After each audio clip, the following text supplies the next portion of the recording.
Subscribe করুন IPM গুরু চ্যানেলটিকে, bell আইকনের অল আইকনটি ক্লিক করে দিন যাতে নতুন ভিডিওর আপডেট আপনি সবার আগে পেয়ে যেতে পারেন। ভিডিওটি শুরু করার জন্য আপনাদের অসংখ্য ধন্যবাদ। তো বন্ধুরা, 14,000 শূন্য পদে কর্মী নিয়োগ হচ্ছে এইচডিএফসি ব্যাংকে, এবং যে পদে আপনাদের নিয়োগ করবে সেই পদটি হচ্ছে ব্যাংক মিত্র পদে আপনাদের নিয়োগ করবে। এবং 23টি জেলা থেকে আপনারা যে কোনো জেলা থেকে আপনারা আবেদন করতে পারবেন। শুধুমাত্র মাধ্যমিক পাস করে থাকলে এখানে আপনারা আবেদন করতে পারবেন। এবং এই এইচডিএফসি ব্যাংকে যে নিয়োগের প্রক্রিয়া সেটা কিভাবে হবে এবং কি কি ডিটেলস রয়েছে, সম্পূর্ণ ডিটেলস কিন্তু স্টেপ বাই স্টেপ জানাবো এই ভিডিওতে। তাহলে কিন্তু ভিডিওটি আপনাদের শেষ পর্যন্ত দেখতে হবে, এবং চ্যানেলে নতুন হয়ে থাকলে অবশ্যই চ্যানেলটি সাবস্ক্রাইব করে পাশে আসা বেল আইকনটি প্রেস করে অল করে রাখবেন এই ধরনের নিত্য নতুন জবের আপডেট সবার আগে পাওয়ার জন্য। শুধু শহর নয়, গ্রামীণ এলাকায় পরিষেবা আরও বাড়াতে উদ্যোগী হলো এইচডিএফসি ব্যাংক।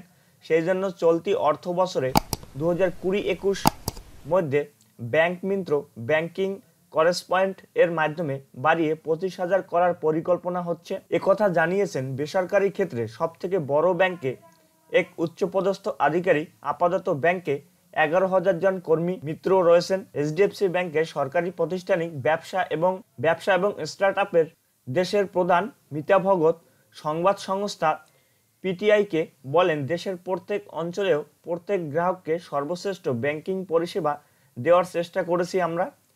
সেটা করার জন্য আমরা এখন পর্যন্ত 11,000 জন ব্যাংকিং করেসপন্ডেন্ট নিয়োগ করেছি, এবং এই অর্থ বছরের মধ্যে তা বাড়িয়ে 25,000 করার পরিকল্পনা নেওয়া হচ্ছে। তো বন্ধুরা, এখানে যেটি বলা রয়েছে যে এইচডিএফসি ব্যাংক রয়েছে, সেই এইচডিএফসি ব্যাংকে মানে ব্যাংক মিত্র পদে আপনাদের নিয়োগ করবে, এবং 11,000 জন ব্যাংক মিত্র রয়েছে এবং সেটাকে বাড়িয়ে 25,000 করার পরিকল্পনা নেওয়া হচ্ছে, সেটাই কিন্তু এখানে বলা রয়েছে। তিনি জানান, গ্রামীণ এলাকায় অ্যাকাউন্ট খোলা, ফিক্সড ডিপোজিট, টাকা জমা দেওয়া, বাড়ির কাছে ঋণ প্রদান সহ ব্যাংকের যাবতীয় পরিষেবা প্রদান করবেন ব্যাংক মিত্ররা। সেই জন্য সরকারের কমন সার্ভিস সেন্টার এর সঙ্গে হাত মেলানোর চেষ্টা করা হচ্ছে বলে জানিয়েছেন ভগত। তো এখানে যেটি বলা রয়েছে যে এই যে আপনাদের ব্যাংকে নিয়োগ করবে এইচডিএফসি ব্যাংকে, এবং সেখানে আপনাদের কি কাজ থাকবে, আপনাদের গ্রামীণ এলাকায় ফিক্সড ডিপোজিট, টাকা জমা দেওয়া এবং বাড়ির কাছে ঋণ প্রদান করা, এই সমস্ত কাজ কিন্তু করবে এই ব্যাংক মিত্ররা। এবং তা নিয়েই কিন্তু একটা নোটিশ প্রকাশিত হয়েছে। যাদের কাছে কম্পিউটার বা ল্যাপটপ, ইন্টারনেট পরিষেবা, প্রিন্টার, স্ক্যানার আছে তারা ব্যাংক মিত্র হতে পারবেন। এছাড়াও 100 বর্গফুটের মধ্যে অফিস হতে হবে। তো বুঝতেই পারছেন, এটা কিন্তু বলা রয়েছে।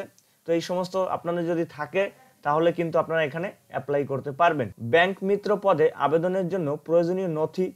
তো আপনাদের এখানে আবেদন করার জন্য কি কি ডকুমেন্ট লাগবে, প্রথমত রয়েছে প্যান কার্ড, আধার কার্ড, পাসপোর্ট বা ভোটার আইডি।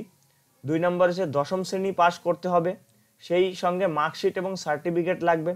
3 নম্বর হচ্ছে বিদ্যুৎ বিল, টেলিফোন বিল, রেশন কার্ড, আধার কার্ড বা পাসপোর্ট।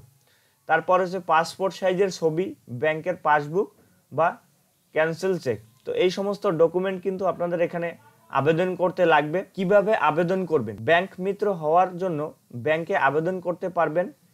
সেবা কেন্দ্র খুলেও ব্যাংক মিত্র হতে পারেন।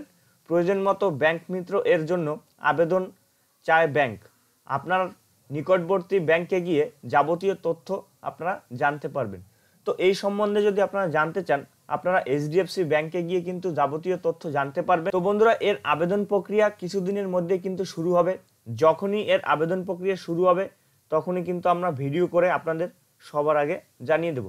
তো জানা গেছে 2021 সালের মার্চ মাসের মধ্যেই কিন্তু এখানে আপনাদের এই নিয়োগ প্রক্রিয়া শুরু হয়ে যাবে। মানে 25,000 ব্যাংক মিত্র কিন্তু পদে আপনাদের নিয়োগ করবে। তো সেই সমস্ত আপডেট এবং যখনই এর নিয়োগ প্রক্রিয়া শুরু হবে তখনই কিন্তু আমরা সবার আগে আপনাদের ভিডিও করে জানিয়ে দেব। তার জন্য অবশ্যই চ্যানেলটি সাবস্ক্রাইব করে পাশে আসা বেল আইকনটি প্রেস করে অল করে রাখবেন, কারণ যখনই এর নিয়োগ প্রক্রিয়া শুরু হবে শুধুমাত্র মাধ্যমিক পাশে, তখনই কিন্তু আপনারা নিজেরাই ঘরে বসে মোবাইলের মাধ্যমে আবেদন করতে পারবেন। তো এই ছিল ছোট্ট একটা ইনফরমেশন। ভিডিওটি কেমন লাগলো আপনারা অবশ্যই ভিডিওর কমেন্ট বক্সে জানাবেন, এবং ভিডিওটি ভালো লাগলে একটা লাইক দেবেন, এবং কোনো রকম কোনো কোশ্চেন থাকলে ভিডিওর কমেন্ট বক্সে করবেন। তো দেখা হবে পরবর্তীকালে এরকম কোনো নতুন ভিডিও নিয়ে বা নতুন কোনো ইনফরমেশন নিয়ে। তত সময় ভালো থাকবেন, সুস্থ থাকবেন।